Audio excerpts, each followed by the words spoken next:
Hello, everybody, and welcome back to Dating Dynamics. Matt and Nick here with you with another episode, and today we're covering episode 6 of Provo's Most Eligible Season 2.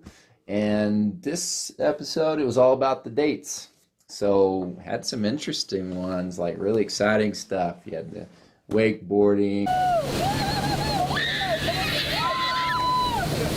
parasailing, skydiving.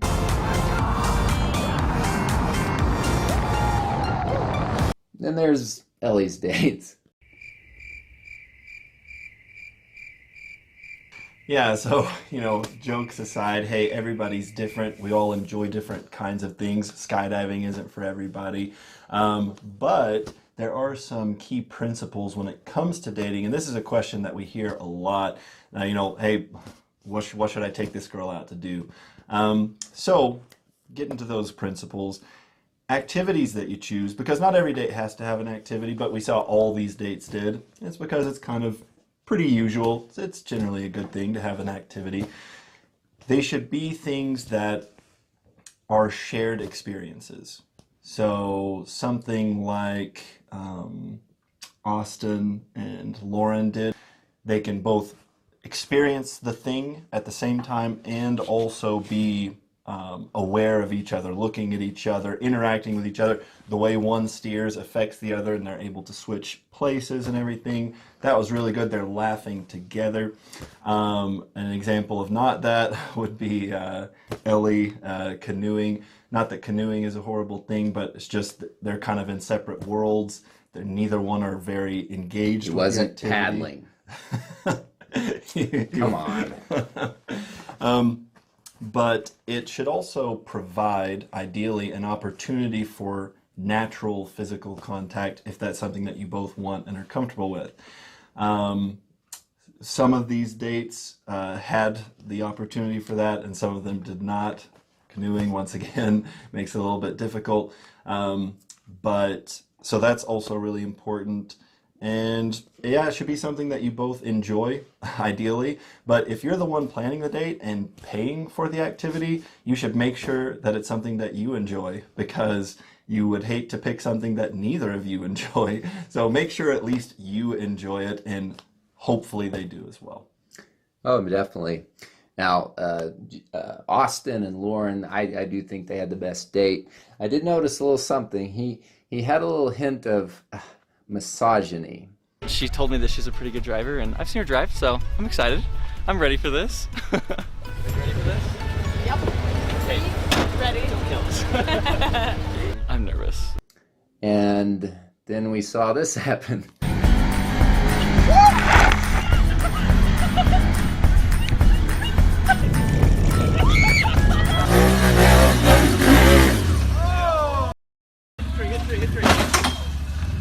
Maybe he was a little justified in his fears. Oh, just a joke. We may have it's judged. fine. We may have judged too soon.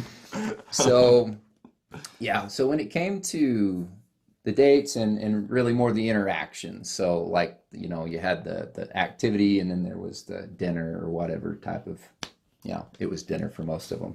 Mm-hmm. So with Keaton and B, hey, with Keaton, it's great that he can open up and just say what he thinks and be honest.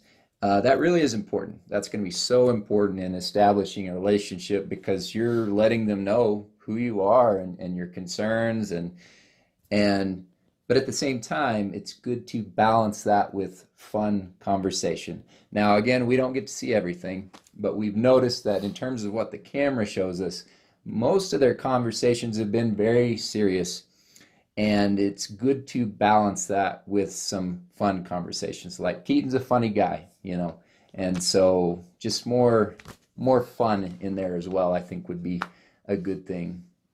Yep, I definitely agree with that, particularly because B is a girl that really likes to have fun, and you see that on she and Walker's date.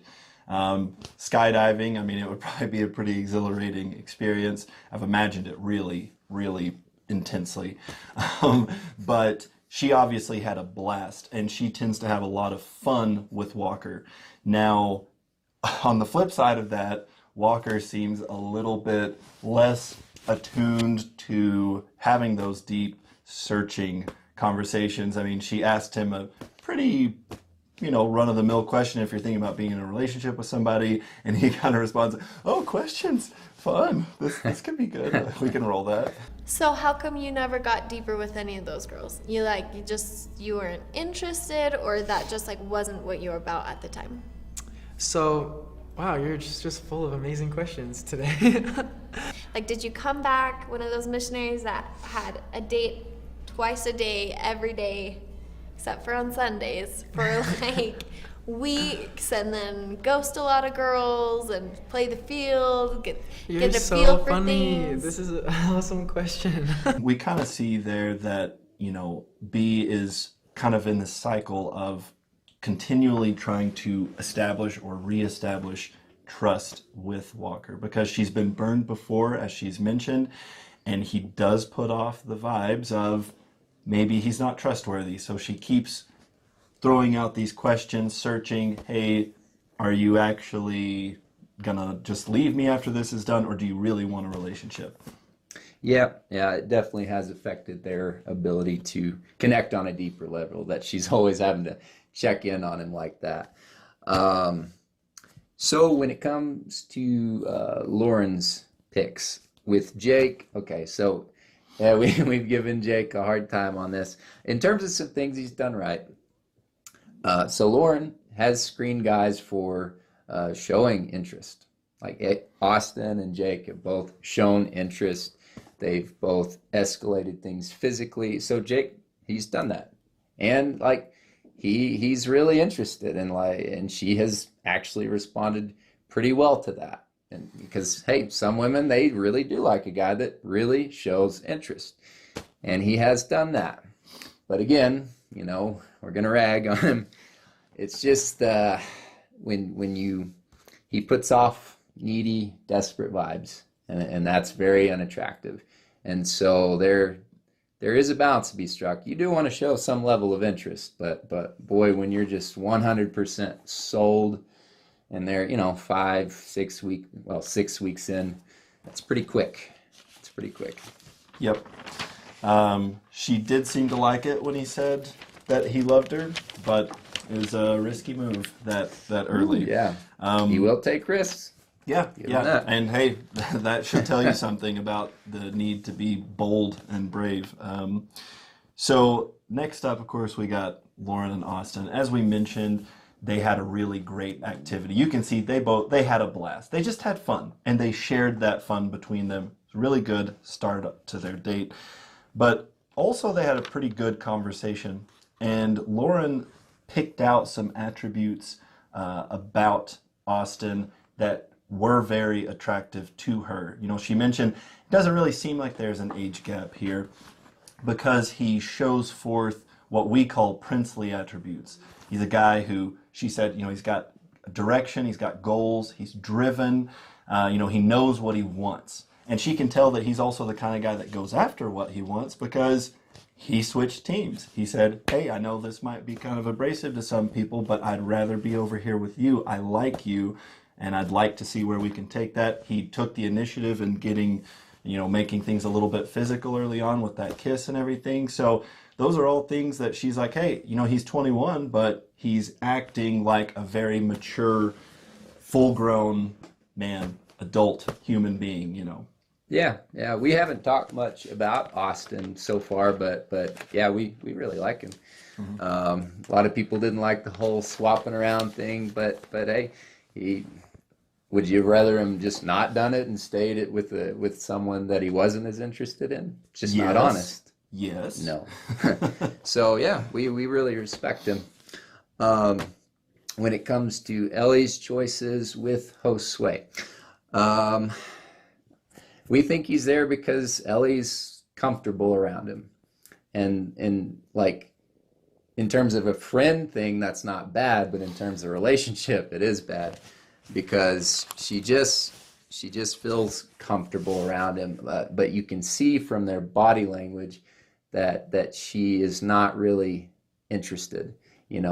they haven't really established that any type of physical escalation. You know, there's never been that kiss, and so Yeah, they're talking about marriage, where you want to live, how many kids you want to have, and they've never kissed, and he's kind of leaning towards her, and she's, you know, politely very leaning interesting, away. you know. Yeah, It is very telling.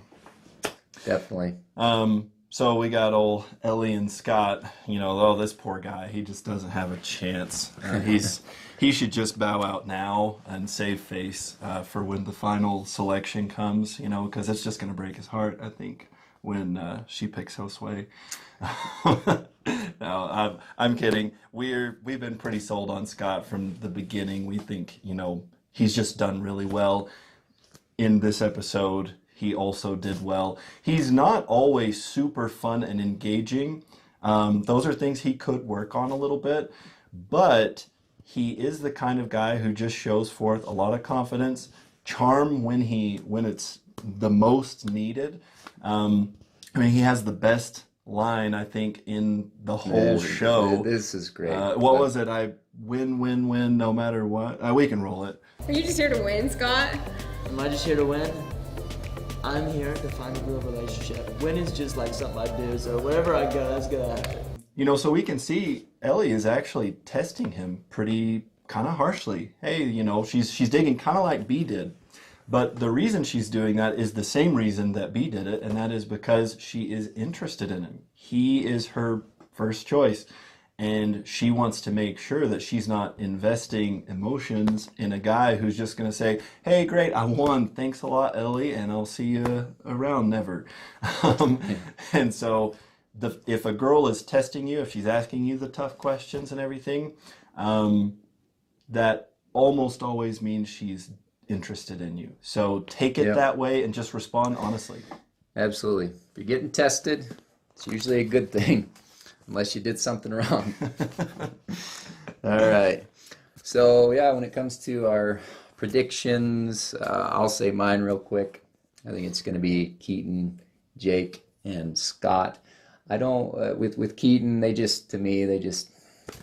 there's more depth there. I think she's really attracted to Walker. I think she, you know, really enjoys being around him. But I think she's going to go with Keaton. Jake, I think, has the edge, and you know, he's been on Team Lauren longer. They established things earlier, and he is older. Like, age is a factor here, and as even though Austin has shown some maturity for his age, I think that's gonna work against him here. And then Scott, I don't feel like it needs much explaining. Yeah. So with my predictions, they are pretty much the same. I've always felt like Walker had a really good shot, but I felt like Keaton was a better match, and I felt like as long as Keaton didn't show a bunch of insecurity or anything like that, that B's better nature would hopefully get the best of her, and she would choose Keaton. I think she's going to go that way, but, you know, Walker has been a real solid choice all along, so we'll see. With Lauren, unfortunately, I think probably Jake. And look, it's not that Jake is the worst guy in the world. We've ragged on him a bunch. It's just for her, she's pretty mature in a lot of ways, seems like, and he seems like he has just a couple things he could really work on to become that true Prince Charming that he could be. He said he loved her, and she acted like she really liked it. And I think that's pretty telling. She didn't say she loved him back, but if she did, they probably wouldn't have put it on the show anyway. So we're just going to assume that she's definitely into him. And great Scott. Yeah, I'm with Matt there. He's just, I think he's been really the only choice for Ellie the whole time. I think he's the only guy that she has been actually interested in. And it's kind of surprised her because she just came on this show thinking, I'll go on some dates, I'll get camera time, and we'll all have fun, and it'll further, you know, my hobby and career. Yeah, so that about wraps it up for us today. We did shoot a video with featuring Ben, everybody's favorite. But we talk about something really, really important. We'll be releasing that one soon after this one, so be looking out for that. Yes, absolutely. It was actually a lot of fun, so Way fun. stay tuned. But hey, we just want to leave you. You know, this episode was all about dating and everything, and that's, or dates particularly. And so we just wanted to reiterate, you know, if you're going to do an activity on your date, dinner's a great thing. People eat dinner regardless of whether they're going to go on a date with you, so they're not wasting their time. Even if the date doesn't go great, you're both going to eat dinner anyway. But if you're going to do an activity as well, which isn't a bad idea, but if you're going to do one, just make sure it follows those principles. Make sure it's something that you like. If you're planning and paying for it, make sure it's something that you like, but try to do something that you can both enjoy, obviously. Try to make it something where there could be natural and comfortable physical contact if that's something that you both want. Not like Twister, where it's forced physical contact. Not imposed. Yeah. You just want it to be where if Hammock time. hammock time. If it's something Yeah. that you both want, that it can actually happen. And make sure that it's an activity where it's a shared experience. You know, if you're riding in a canoe and neither one of you care much about canoeing and you're on smooth waters, you're just in different worlds doing the same thing in the same space, but not actually really experiencing it together. Or paddling. Yes. So make sure you do an activity, if you go dancing, whatever it is, where you can both experience it, you can interact with each other, and that's gonna make your date. If you're compatible at all, it'll make your date great. So get out there and do it.